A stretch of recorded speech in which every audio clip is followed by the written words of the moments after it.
여러분, 사람의 뇌는, 우리의 뇌는 부정을 인식을 하지 못한다라고 합니다. 부정을 이야기하면 그게 긍정으로 인식이 된다라는 겁니다. 그래서 예를 들면 여러분, 하지 말라 하면 어떻게 됩니까? 하지 말라고 하면 더 하고 싶지 않습니까? 더 하고 싶고 더 생각이 납니다. 부정이 긍정으로 우리에게 인식이 되기 때문입니다. 그래서 우리의 삶에 우리의 말이나 생각을 긍정형으로 바꾸는 일은 굉장히 중요한 일입니다. 아이들을 키울 때도 아이들에게 소파에서 뭐 먹지 말아라 라고 말하는 대신에 식탁에 가서 먹어라 라고 이야기하는 게 훨씬 좋습니다. 아이들의 삶이 바뀌기를, 변화되기를 원한다면 뭐뭐 하지 말아라가 아니라 이렇게 하면 좋겠다라고 이야기하는 게 훨씬 더 효과적입니다. 우리의 삶에도 이 일은 비슷하게 나타납니다. 그래서 스키 선수들은 절대로 스키를 탈 때 나무를 피해야지라고 생각하면서 타지 않는다라고 합니다. 나무를 피해야지라고 생각하면서 스키를 타면 나무밖에 안 보이기 때문입니다. 반대로 길을 따라가야지, 그 수많은 나무 속에서도 눈길만 따라가야지 하고 생각을 하면, 그러면 그 수많은 나무가 보이지 않고 오로지 길만 보이고 길만 따라갈 수 있게 되기 때문입니다. 성경도 마찬가지로 계속해서 우리의 시선이 바뀔 것을 우리에게 말씀을 하고 있습니다. 우리는 성정상 우리의 과거의 그 실패의 쓰라린 아픔을, 상처를, 어두움을, 또 미래에 어쩔 줄 모르는 그 불안함과 절망을 그렇게 집중하며 살아가기가 쉬운 인생들인데, 하나님께서는 아니, 우리를 싸매시고 우리를 도우시고 우리를 다시 일으키시며 우리에게 그 미래의 불안한 가운데도 맡길 분이 계심을, 평안을 바라보는 그 하나님을 바라보는 삶으로 우리를 계속해서 이끌어 가고 있습니다. 요한복음 첫 번째 표적은 결혼식장 이야기였습니다. 오늘 말씀이 마지막 표적인데, 마지막 표적은 장례식장의 이야기입니다. 아이러니하게도 첫 번째 표적이었던 결혼식장은 기쁨을 잃어버린 곳이었습니다. 가장 기뻐야 될 그 장소에 기쁨을 잃어버리고 있었습니다. 그런데 오늘 말씀에 장례식장에는 여전히 소망을 간직하고 있습니다. 가장 힘들고 가장 아플 것 같은 그 장소에 여전히 소망이 간직되고 있음을 우리에게 보여줍니다. 그 중심에는 예수 그리스도를 믿는 믿음이 있었다라고 우리에게 가르쳐 줍니다. 특별히 오늘 말씀에서도 예수님을 믿는 것이 무엇인지를 우리에게 정확하게 보여주고 있습니다. 바라기는 이 예배를 통해 저와 여러분에게 예수님을 다시 더욱 믿게 되는 은혜가 함께하기를 간절히 바랍니다. 그래서 그 믿음이 먼 훗날 전혀 나하고 상관없는 그런 추상적인 일이 아니라 다시 나를 일으키고 나를 새롭게 하며 다시 나에게 힘을 주고 소망을 갖게 하는 기쁨의 능력으로 저와 여러분과 함께하기를 주님의 이름으로 축원합니다. 오늘 말씀에 예수님께서 베다니라는 곳에 가보니 사랑하는 그 나사로가 이미 무덤 속에 있었습니다. 오늘 말씀은 17절에 이렇게 시작을 합니다. 우리 17절부터 한번 읽어보겠습니다. 예수께서 와서 보시니 나사로가 무덤에 있은지 이미 나으리라. 여기 이미 나으리라는 표현은, 그 표현이 말씀을 이해하기에 굉장히 중요한 표현입니다.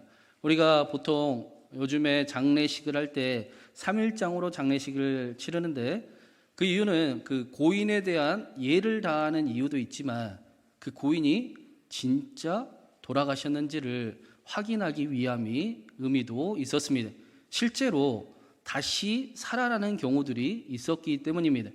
지금도 그런 일들이 가끔 있다라는 소식이 들리는데, 이 당시 고대 시대에는 더 빈번하게 일어나는 일이었습니다. 그래서 3일 동안 나으리다라는 말은 이제 완전히 나사로가 죽음을 맞이했을 때를 이야기해 주는 것입니다.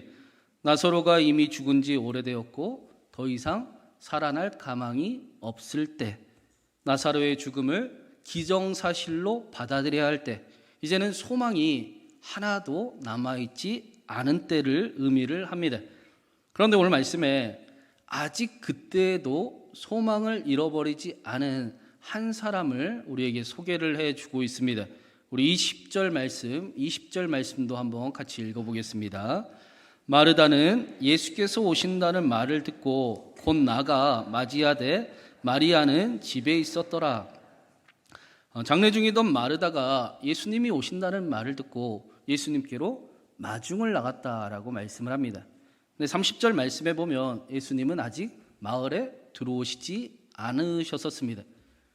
마르다가 그냥 방문 앞에 나간 것이 아니라 예수님이 오고 계시대라는 소식을 듣고 마을 밖까지 예수님을 찾아 나섰다라는 것입니다.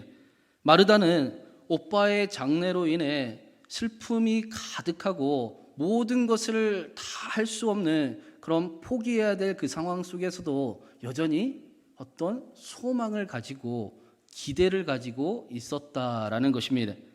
그리고 21절에 마르다가 예수님께 예수님이 여기 계셨더라면 우리 오라버니가 죽지 않았을 것입니다 라고 이야기를 합니다.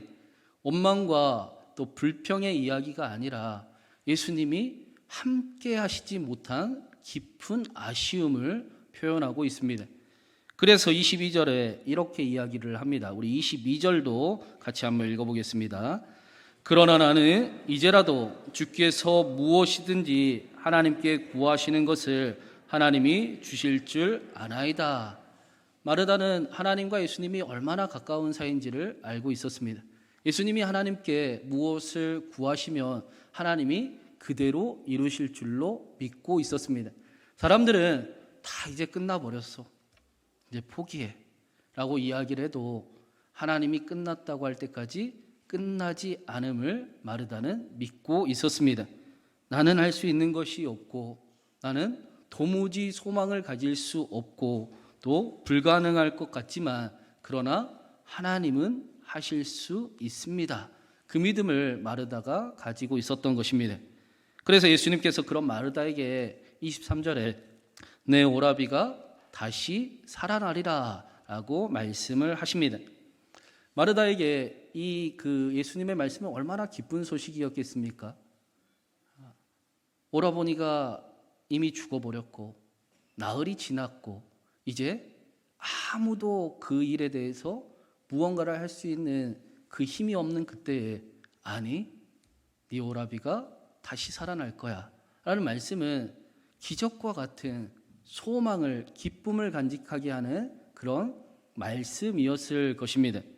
그런데 마르다의 반응이 조금 이상합니다. 우리 24절도 같이 읽겠습니다. 24절입니다. 마르다가 이르되 마지막 날 부활 때에는 다시 살아날 줄을 아나이다. 예수님, 제가 믿습니다. 제가 믿어요. 먼 훗날 그 일이 이루어질 것을 나는 믿습니다. 마르다는 분명히 믿음이 좋고 믿음이 훌륭한 여인이었습니다. 그는 오빠의 죽음 앞에서도 소망과 또 희망을, 어떤 믿음을 간직하는 그런 여인이었습니다. 그런데 믿음이 훌륭하지만 분명히 믿지만 그 믿음이 지금 있을 거라는 그런 믿음은 가지고 있지 않았습니다. 그녀의 믿음은 그저 막연한 위로, 언젠가 나타날 그러할 일 정도의 그런 역할밖에 하지 않았던 것입니다. 하나님께서 가장 선한 것을 주실 줄 알지만 그래요, 하나님 믿습니다. 그런데 언젠가는 이루어지겠지요 라고 그렇게 믿고 있었다라는 것입니다.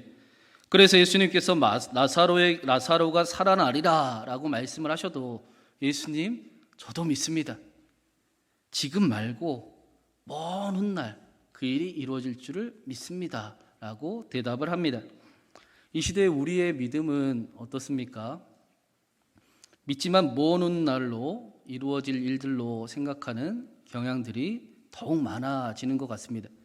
믿음이 지금 나에게 그렇게 도움이 되는 것 같아 보이지도 않는 것 같습니다.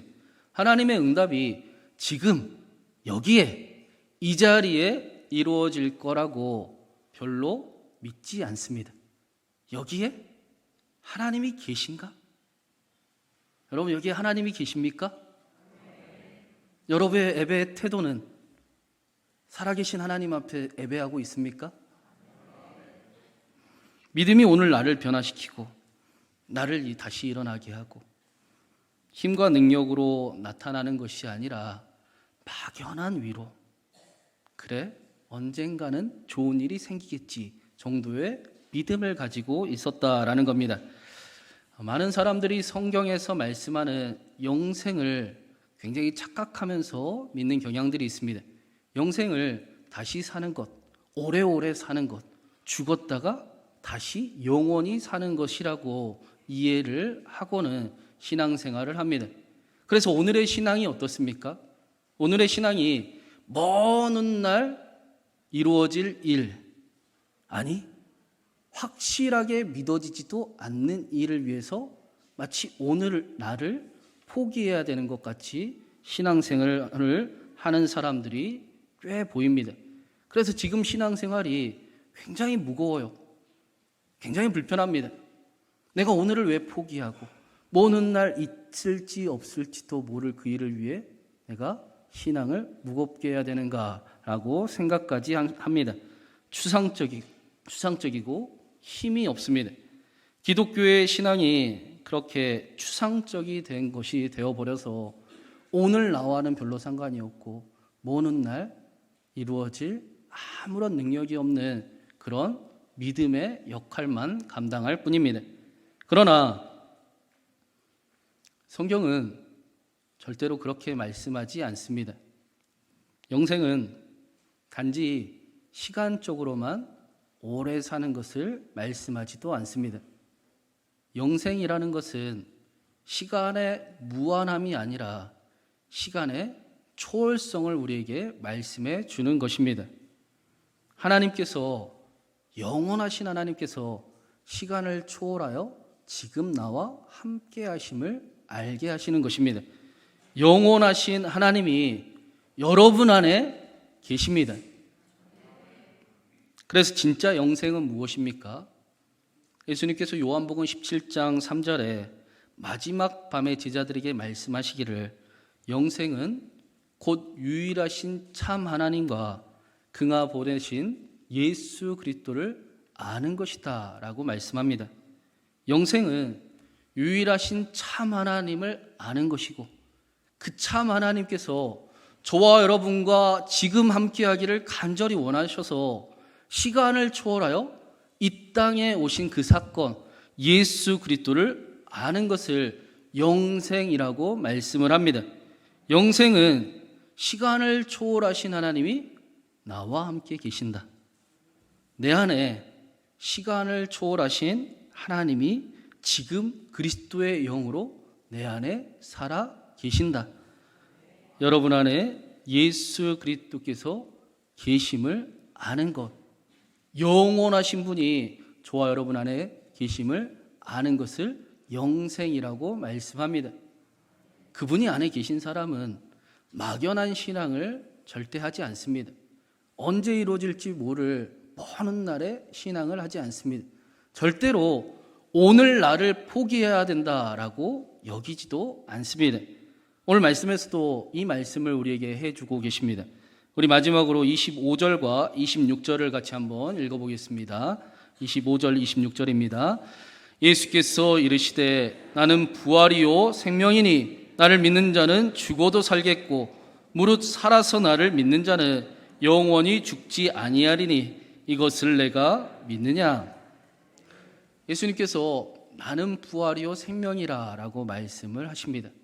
마르다가 예수님 믿습니다. 먼 훗날 그 일이 나에게 이루어질 줄을 믿습니다 라고 말씀하시니 말을 하니 예수님이 아니 내가 부활이요 생명이야. 네 앞에 있는 내가, 지금 내가 막연하게 먼 훗날 나중이 아니라 지금 너와 함께 하고 있는 내가 부활이요 생명이라 라고 말씀하십니다. 우리의 하나님이 막연히 먼 미래의 하나님이 아니라 지금 나와 함께 하시는 하나님이시라는 것입니다. 하나님은 죽은 자의 하나님이 아니요 산 자의 하나님이시니라. 너희가 크게 오해하였도다. 그런데 말씀을 자세히 보면 예수님의 말씀에 예수님이 나는 부활이요 생명이라고 말씀을 해주고 계십니다. 부활이 먼저고 생명이 나중이죠. 여러분, 부활을 하기 위해서는 반드시 해야 되는 일이 있습니다. 어떤 일입니까? 죽어야 되지요. 예수님이 부활이라 라고 말씀하시는 것은 내가 너를 위해 지금 죽음을 향해 나아가노라 라고 말씀하시는 것입니다. 부활이요 생명이신 예수님이 저와 여러분을 위해 죽으시겠다라고 말씀하십니다. 저와 여러분을 일으키기 위해 생명도 내어주신다라는 말씀입니다. 저와 여러분의 죄를 대신하고 죄의 삭신 죽음을 다 대신하시기 위해 저와 여러분을 위해 죽으셨다라고 말씀하십니다. 부활하신 예수님은 실제로 자신을 배신하고 도망친 제자들을 찾아가셨습니다.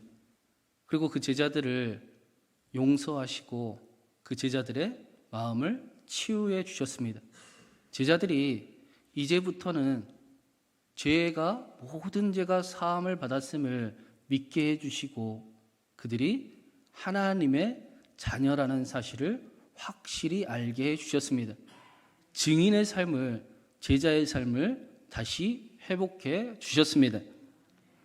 예수님께서 오늘 말씀에 내가 부활이요 생명인데 무릇 살아서 나를 믿는 자는 영원히 살리라.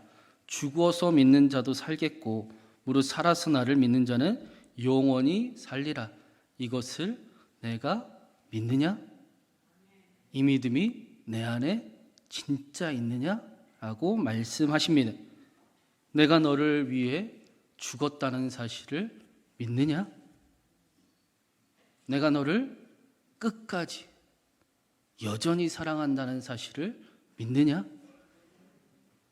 부활이요 생명인 내가 먼 훗날이 아니라 지금 너와 함께하고 있다는 사실을 믿느냐?